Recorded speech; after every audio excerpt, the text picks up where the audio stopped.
Buenas tardes, buen viernes, otra vez terminamos otra semana y así se van pasando los días y casi no nos damos cuenta y no sé si no, me parece que nos damos cuenta que nunca estuvimos contando tanto los días y las nuevas cosas que se vienen y bueno, con el mejor ánimo. Estamos próximos a los 70 episodios de Abrí la Biblia, así que eso es algo positivo porque debe ser que en la medida que lo estuvimos siguiendo, yo la más bendecida con toda seguridad, pero que en muchos casos hemos descubierto cosas de la palabra. Espero que nos animemos a bucear más, a buscar más y aún a meternos en libros que han sido dejados, nunca tocados. Bueno, por eso lo primero, antes de volver específicamente a donde habíamos dejado de la vida del rey David, estuve hojeando y dando vueltas por los libros de crónicas, ¿sí? Yo no sé, lástima que no podemos hacer encuestas para saber cuánta gente ha leído algo en alguno de los libros, de los dos libros de crónicas. Estos libros que son las crónicas de los reyes de Israel, ¿sí? Que tienen una cosa muy elemental que lo puede ver alguien que está hojeando, que tienen en muchos casos exactamente idéntico lo que hay en Primera y Segunda de Reyes, porque está contando, pero en una forma más como las crónicas que debían quedar en las bibliotecas y como los más serios, no me acuerdo cómo es la palabra, pero en este caso crónicas es la correcta de todos los acontecimientos que habían pasado. Ahora, estas crónicas, yo en algún momento creo que lo comenté, estas crónicas son la parte de los acontecimientos, los hechos, ¿sí? No las anécdotas, no las pequeñas historias.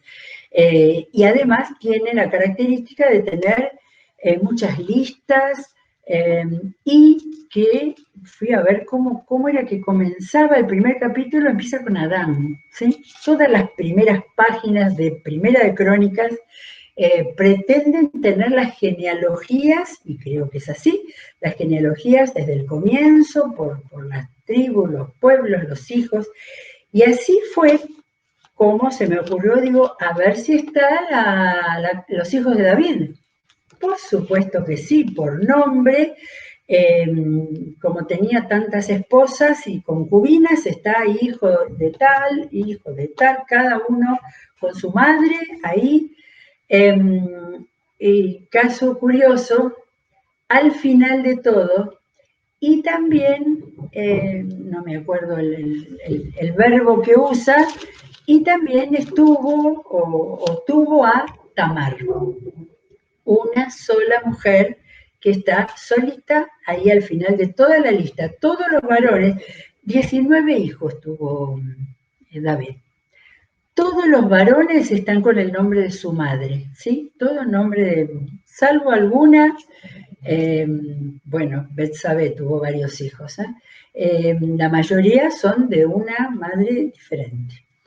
Pero el tema de Tamar, que fue una pobre hija suya, ella lo vamos a ver hoy, solita ahí.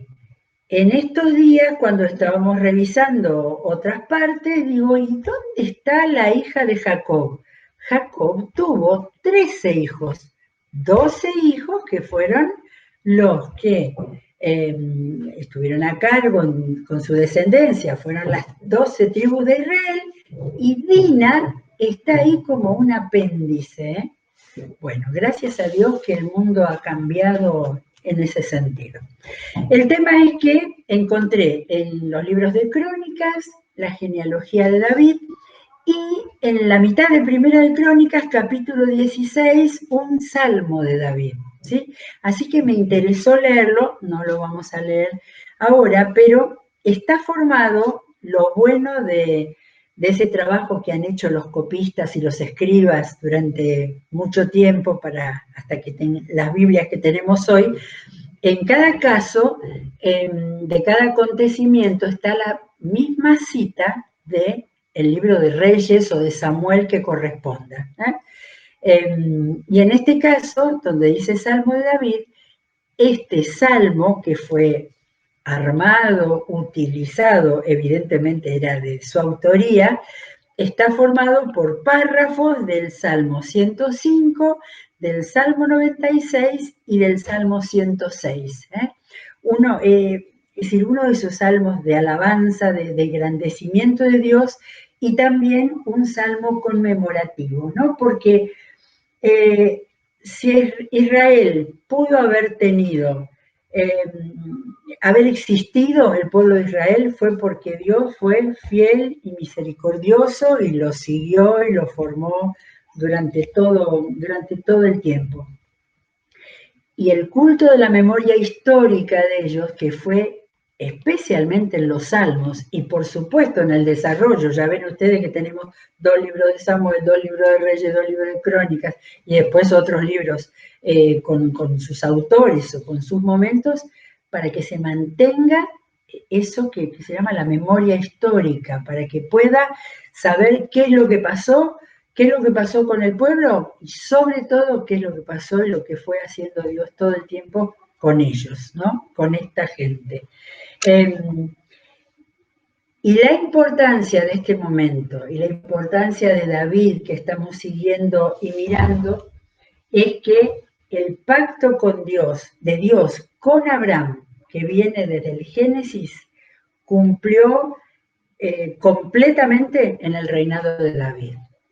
Ese hombre que había hecho, que hemos seguido la mitad de su vida, el recorrido que fue elegido, que fue elegido por lo que era, por cómo era y a quien Dios lo trabajó permanentemente, ¿sí?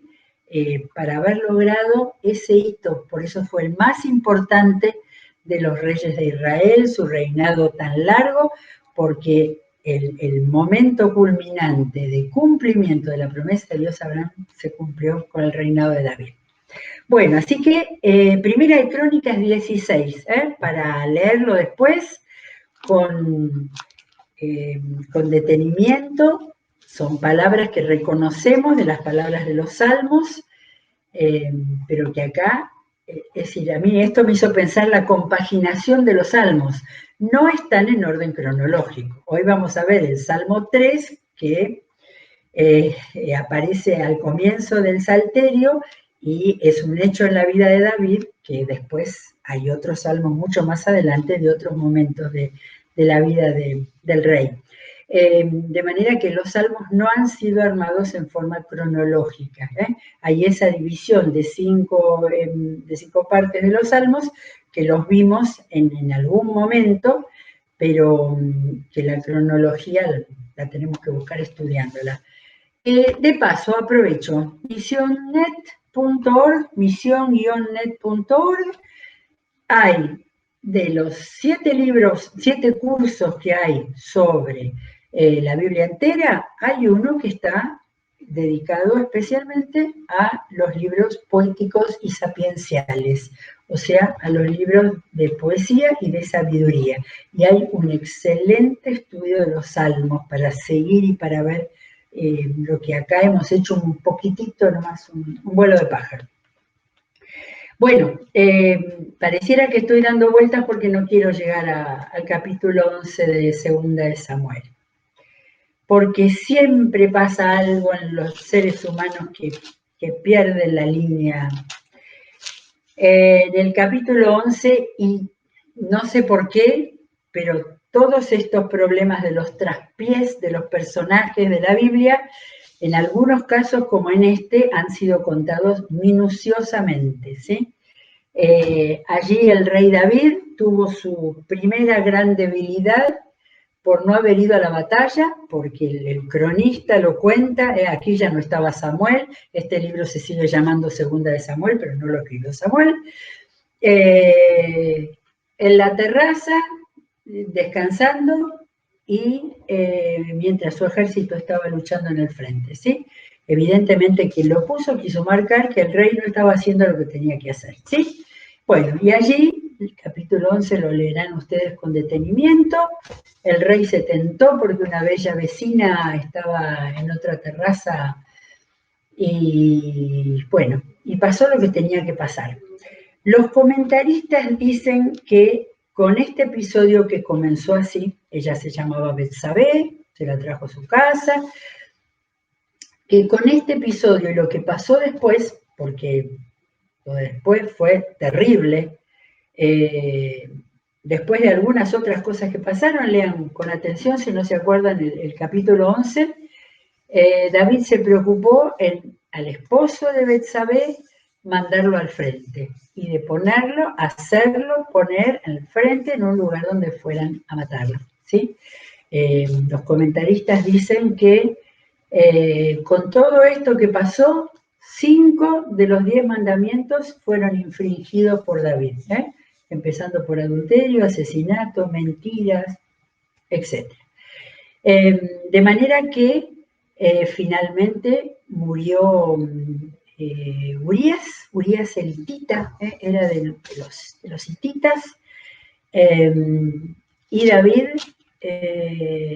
por lo menos lo que va contando este capítulo 11, cuando vinieron a avisarle, porque el Joab, el principal de sus soldados, tenía la indicación de ponerlo adelante y le mandó decir, ha muerto Urías el hitita, ¿sí? Y todavía David ahí envuelto en lo que significa la pérdida total de la realidad, le dice al mensajero, dile a Joab de mi parte que no se aflija tanto por lo que ha pasado, pues la espada devora sin discriminar. Y ahí aparentemente quedó su conciencia. Pero en el capítulo 12, el capítulo siguiente, acá aparece Dios, porque siempre aparece Dios. Pero en este caso tenía un profeta personal, Natán, y hemos leído con algún otro tema cuando Natán se presenta ante David y le cuenta esa parábola o analogía, se le llama también, del hombre rico que recibe una visita y tenía a su vecino pobre que lo único que tenía era una ovejita y se la saca para darle de comer al otro. Y ante la furia de David, cuando le cuenta eso, que dice, pero tan cierto como el Señor vive, que quien hizo esto merece la muerte, y entonces recibió la tremenda frase de Natán cuando le dijo, tú eres ese hombre, ¿sí? Y ahí de nuevo tenemos tenemos la suerte, iba a decir, pero tenemos la posibilidad de haber visto una de esas conversaciones de Dios con David. Le dice Natán, así dice el Señor de Israel, yo te ungí como rey sobre Israel y te libré del poder de Saúl. Te di el palacio de tu amo y puse sus mujeres en tus brazos. También te permití gobernar a Israel y a Judá. Y por si esto hubiera sido poco, te habría dado mucho más. ¿Por qué entonces despreciaste la palabra del Señor haciendo lo que me desagrada? Asesinaste a Urías el hitita para apoderarte de su esposa. Lo mataste con la espada de los amonitas. Por eso la espada jamás se apartará de tu familia, pues me despreciaste al tomar la esposa de Urías para hacerla tu mujer.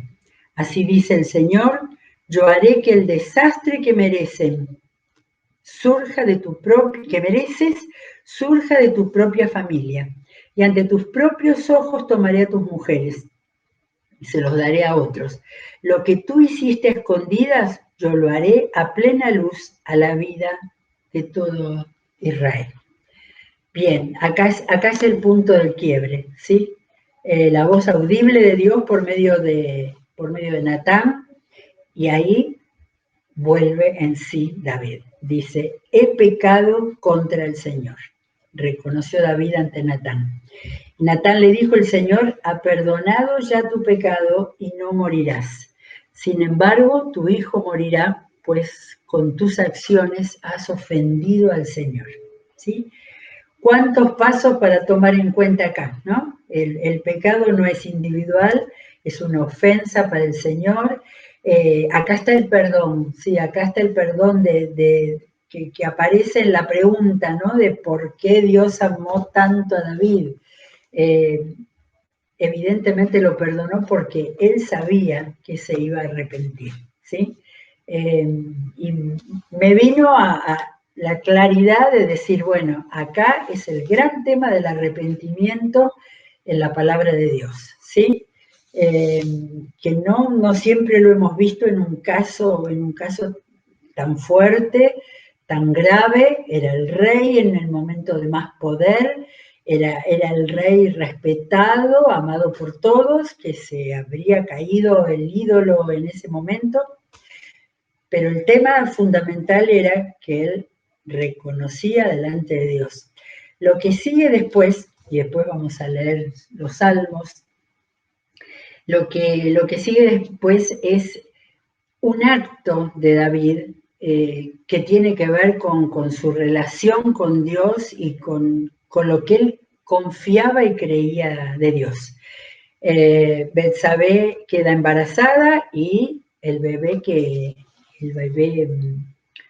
ella tiene está gravemente enfermo. Y entonces dice que David se puso a rogar a Dios, ayunaba y pasaba las noches tirado en el suelo. Finalmente el niño murió y los oficiales tenían miedo por la noticia, pero en cuanto él lo supo, se levantó, se vistió, fue a comer, y entonces no podían entender, le dijeron, ¿qué forma de actuar es esa? Y entonces, que cuando el niño estaba vivo ayunaba y lloraba, pero el que era muerto se levanta. Y David responde, la verdad que cuando el niño estaba vivo, yo ayunaba y lloraba, pues pensaba, ¿quién sabe? Tal vez el Señor tenga compasión de mí y permita que el niño viva. Pero ahora que ha muerto, ¿qué razón tengo para ayunar? ¿Acaso puedo devolverle la vida? Y acá viene la frase que es una esperanza para todos, ¿eh? Yo iré a donde Él está, aunque Él ya no volverá a mí, ¿sí? Y vamos siempre a caminar hacia los que ya se han ido en vez de estar volviendo para atrás.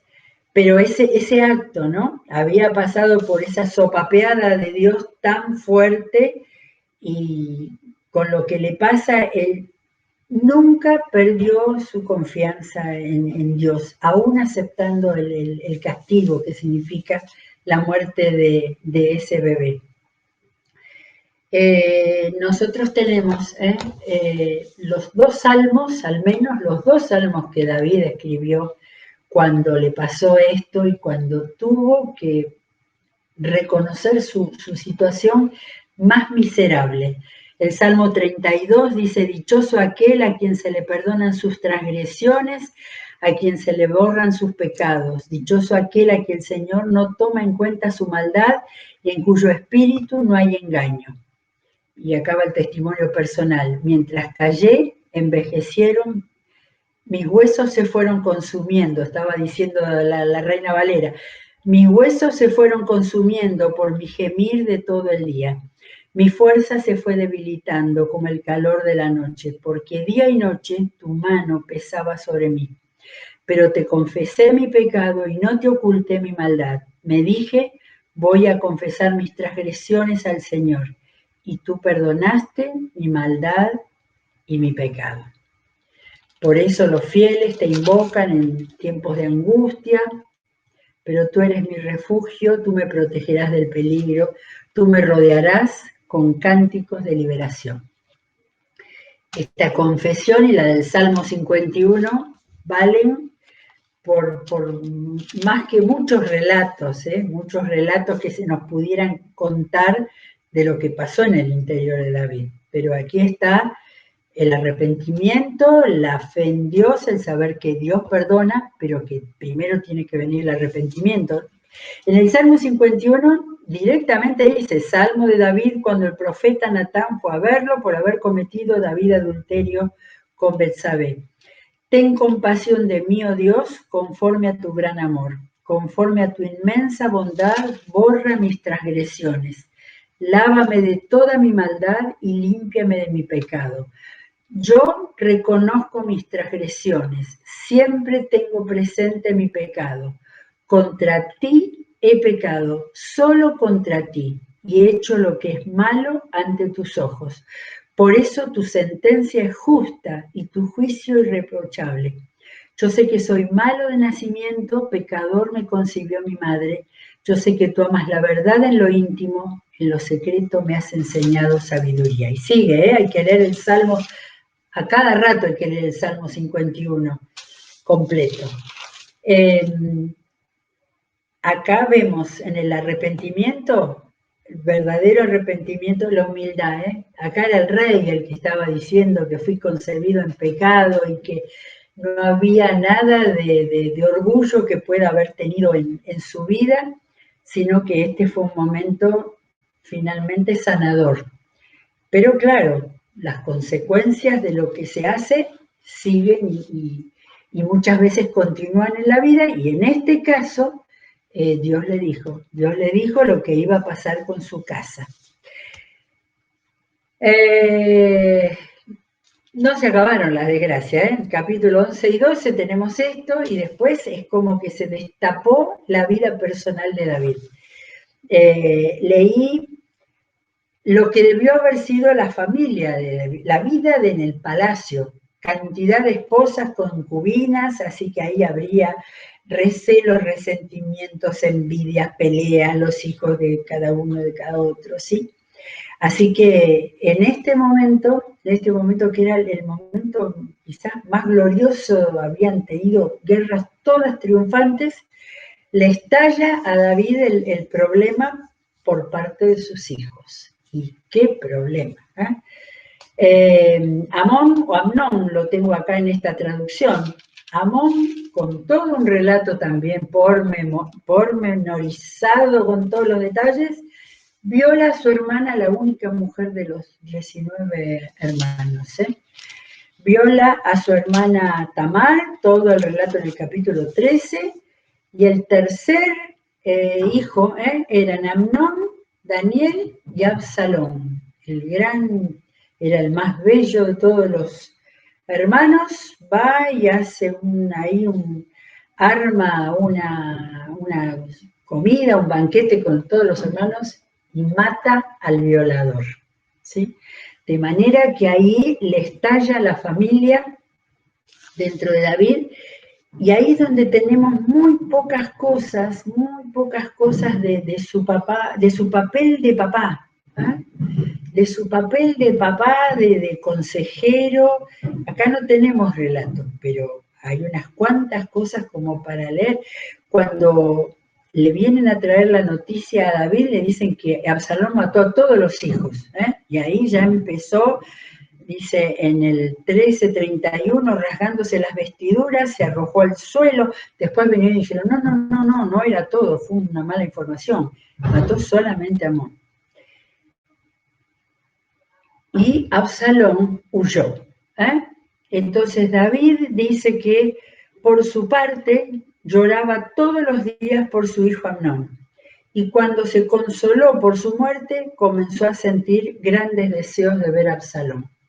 Y la historia sigue, ya estamos en el capítulo 14, donde Absalón no solo no vuelve, sino que el padre no lo hace volver. Hasta que, bueno, ahí lean todo el capítulo, es muy interesante. El Joab, el general del ejército, busca una mujer que le hace toda una historia a David para decirle que tenías que hacer volver a tu hijo. Cuando vuelve, Absalón se presenta ante el rey y, postrándose rostro en tierra, le hizo una reverencia. A su vez, el rey recibió a Absalón con un beso y no lo vio más. De manera que acá el papá sigue fallando y no hay ningún elemento para pensar, y no lo hubo con toda seguridad. ¿Por qué? Absalón, evidentemente orgulloso, para nada se viera, lo único que hizo fue llevar a la hermana violada y la tuvo en su casa, la recibió en su casa, era su hermana de padre y madre, y después empezó a conspirar contra David para que el pueblo se volviera con él y lo abandonara y él se juntara suficiente cantidad de pueblo como para que lo nombraran rey. Y entonces acá tenemos en el capítulo 14, de 15, perdón, y siguiendo, lo que David jamás podía haber soñado. Absalón empieza a seducir a mucha gente, lo sigue y David tiene que dejar el palacio e irse con sus esposas, con los hijos, dice, con toda la corte y con toda la gente que lo amaba, como siempre, donde estaba el centro de Jerusalén, con la gente de Judea, y escaparse de su hijo Absalón. Y era tanta la gente que dice, cuando el pueblo lloraba a los gritos mientras David pasaba con su gente, y cuando el rey cruzó el arroyo de Cedrón, toda la gente comenzó la marcha hacia el desierto. Entre ellos, bueno, y ahí están los nombres, dejó el arca, un momento terrible, terrible. Su tercer hijo, asesino y seductor de parte del pueblo, de toda la parte de Israel, y el gran rey estaba yendo al desierto con un montón de gente que lo acompañaba, pero en una situación tremendamente impresionante, ¿sí? Bueno, vamos a tener que terminar sin los detalles, porque todo esto es muy interesante, 15, 16, 17 de Primera de Samuel, hasta que finalmente los guerreros de David se arman para ir a luchar contra Absalón. Así que David tiene que estar dirigiendo una batalla contra su hijo, a quien evidentemente no había podido poner marcas del hombre de Dios que era él y del padre que debió haber sido, también con ese desastre familiar. En el capítulo 18 aparece la muerte de Absalón, en un episodio confuso. Absalón, que huía montado en una mula, se encontró con los soldados de David, la mula se metió por debajo de una gran encina y a Absalón se le trabó la cabeza entre las ramas. Era alto y hermoso, y fue ahí muerto por Joab, el general de David, que no paraba de matar gente. Y de nuevo vamos a tener que terminar encontrando a David nuevamente haciendo duelo, nuevamente llorando desconsoladamente, y la situación tremenda. Encontré un versículo, David no estaba en Jerusalén, no había vuelto. Cuando pasó esto, que terminó la lucha esa, al ser muerto Absalón, todos los israelitas volvieron al norte corriendo porque habían estado fascinados por este joven nomás y se habían vuelto contra David. Dice que David se hallaba sentado en el pasadizo que está entre las dos puertas de la ciudad, en la entrada de Jerusalén. ¿Sí? El momento de mayor humillación había llegado. A partir de ahí, poco a poco, vuelven los líderes, vuelve el general que se había ido con Absalón, y todos los israelitas, también con un gran grupo que empezaba a decir, no, pero nosotros estuvimos, no, ustedes lo abandonaron, ¿no? Una nueva disputa. Y si paráramos si la historia terminara acá, diríamos, ¿qué pasó con este gran rey, con este gran hombre? ¿Sí? Ahora, él seguía estando con Dios, Dios seguía estando con él. Y vamos a seguir la semana que viene viendo cómo nuevamente David tuvo que rearmar su reinado. De su familia no sabemos más nada, pero tuvo que armar su reinado y todavía tuvo nuevas luchas, nuevas guerras con enemigos que seguían quedando alrededor. pero como siempre había estado con Dios y Dios había estado siempre con él, aún en la peor caída, aún en los peores momentos, él se iba a levantar. Ayer íbamos a leer el Salmo 145, así que lo dejo ahí para leerlo, el Salmo de la adoración tremenda que tuvo siempre con Dios. El gran rey fue el gran adorador. Y fue aquel que, creo que el secreto, no fue por ser bueno como ser humano, entre comillas, el secreto fue que él nunca le falló a Dios como Dios. Siempre lo adoró, siempre hizo que el pueblo estuviera en el centro de adoración a Jehová permanente, nunca se fue hacia otros dioses, ni hacia otras, hacia nada que no fuera el Señor siempre. Cuando él cayó, ese Señor al que él amaba y había seguido como persona y como rey, estaba ahí siempre. Lo levantó para seguir hasta el final. Así que bueno, quedémonos meditando en todo lo que nos dice a nivel personal, toda esta historia de Primera y Segunda de Samuel que hemos estado leyendo estos días. Muy bien, buen fin de semana, que Dios los bendiga y nos encontraremos en las reuniones sábado y domingo. Hasta el lunes.